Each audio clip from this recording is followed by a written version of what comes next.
Hello, my name is Dorothy McFadden. I'm one of the registered dietitians at the St. Luke's Allentown campus, and I work with the bariatric program. The title of today's podcast is Summer Grilling. The first thing you need to start off with are the proper grilling tools. You should use long-handled utensils to prevent yourself from getting burned. So use tongs, basting brushes, spatulas. Meat thermometers are essential to ensure food safety.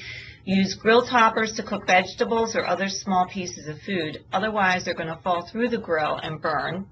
Aluminum foil to wrap vegetables or fish, and a grill brush to clean the grill.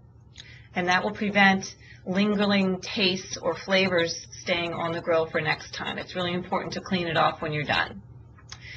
Now, when you're grilling, there's a couple different cooking methods that you can utilize. You can do direct heat, where the food is placed directly on the grill. And this is good for higher fat items like hamburgers, steaks, higher fat fish.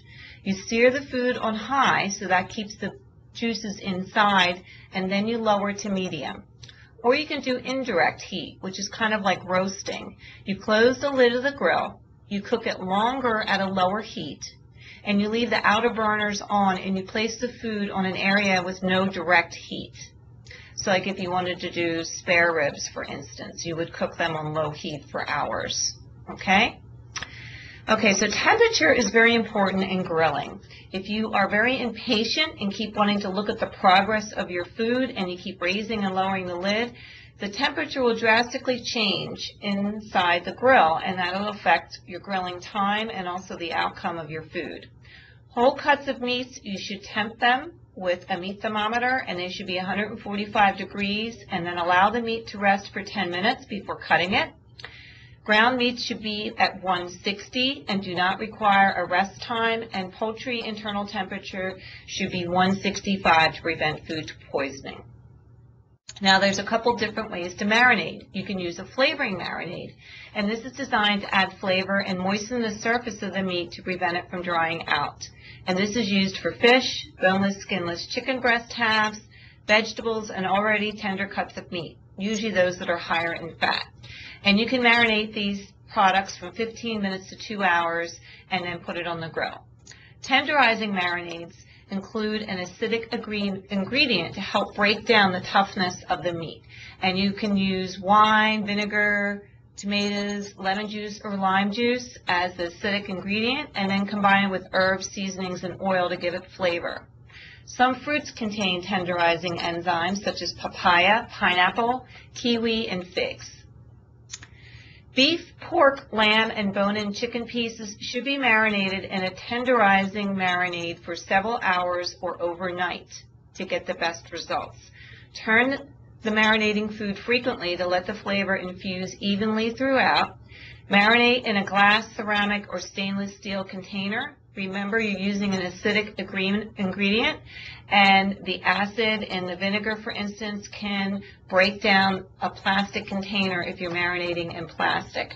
You can use resealable plastic food storage bags, and you can also marinate something and then freeze it, and that way you can just take it out of the freezer and defrost it, and it's ready to go on the grill once it's defrosted, and that can help save time. Safety tips. It is very important to follow certain guidelines to prevent food poisoning. Always marinate your foods in a refrigerator. Do not marinate on the counter. Never save and reuse a marinade. It's been contaminated with raw meat. Throw it out. Always temp your meats to make sure they're at the proper temperature, and cooked food should never be placed on a plate that held raw foods. So as soon as you put that food on the grill, take that plate and put it in the sink or in your dishwasher so that it's not reused. Rubs. Rubs are a nice way to add flavor, and they also seal in juices and form a crust. Paste rubs use a dry seasoning, but it's held together with a small amount of a moist or wet ingredient, such as oil, crushed garlic, prepared mustard, soy sauce, Worcester sauce, or horseradish. And then there's dry rubs, which are seasoning blends that are rubbed onto foods before grilling. And these include coarsely ground black or white pepper, paprika, garlic powder, crushed herbs such as sage, basil, thyme, and oregano, and it also includes mustard powder, brown sugar, and ground red pepper to give it some spice. Tips. So when you're grilling, always use tongs or spatula when handling the meat. Piercing the meat with a fork allows the juices to escape, which is going to dry out your meat and also affect the flavor. So do not pierce the meat to see if it's done. Use your food thermometer.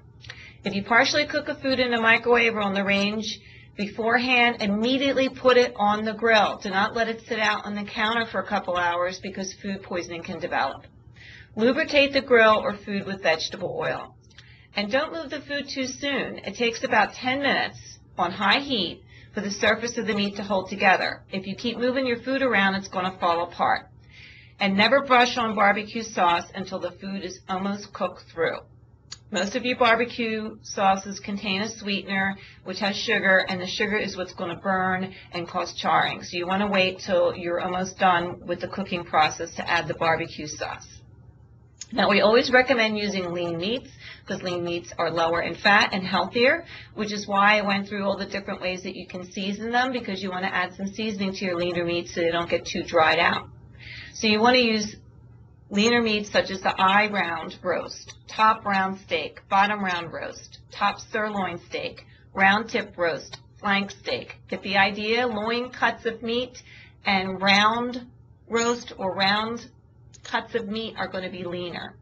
If you're going to use ground beef or make burgers, use 95% lean meat. But as you know, when you use very lean meat and you grill it over on the grill, it's going to get dried out. So you want to add things to give flavor without adding unhealthy saturated fat. So you can put in ground cherries or prune pulp.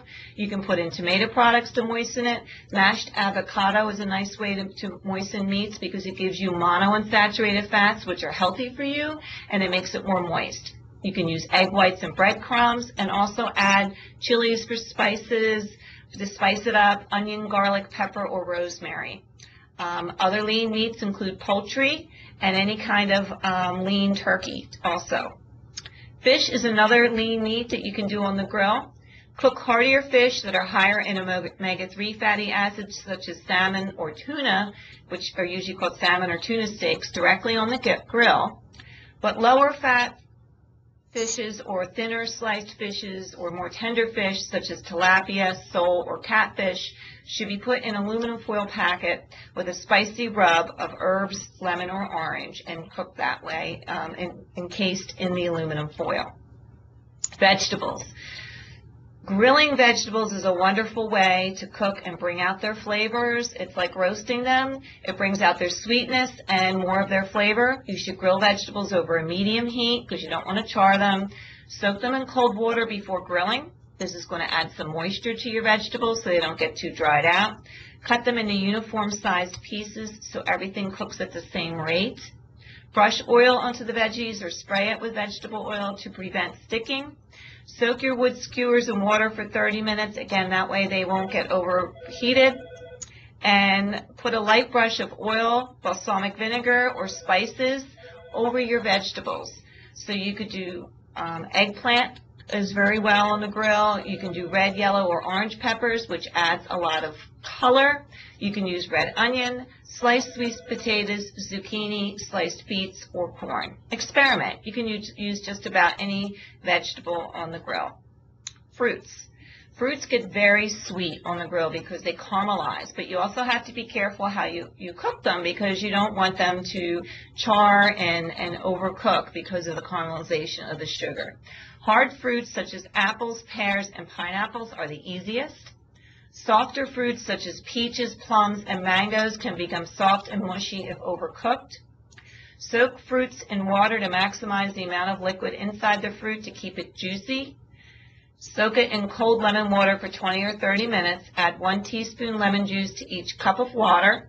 Cook on a clean grill to avoid odd flavors. So, for instance, if you cooked fish on your grill and you didn't clean it last time you used it, when you put the fruit on the grill, it's going to have a fishy, odd flavor to it. So you want to always make sure your grill is clean. Cook on medium heat, not high heat, and spray with a little cooking oil to prevent sticking. A lot of people ask me about the safety of grilling and the association of grilling with cancer. Now that we have gas grills, People usually can cook very easily on a gas grill without charring the meat. It's the charring of the meat that has a link to cancer. So eating moderately cooked meats without any charring is not a risk. To prevent charring, remove any kind of visible fat, which can cause a flare-up in the flame. And if the meat does char, trim off those charred portions. I've also included some web resources for you to look for recipes to grill. You can be very creative with grilling and do just about anything on the grill. And if you go to allrecipes.com, they usually give you the nutritional analysis with it. So enjoy your summer, have some barbecues, and grill safely. Thank you for listening to today's podcast.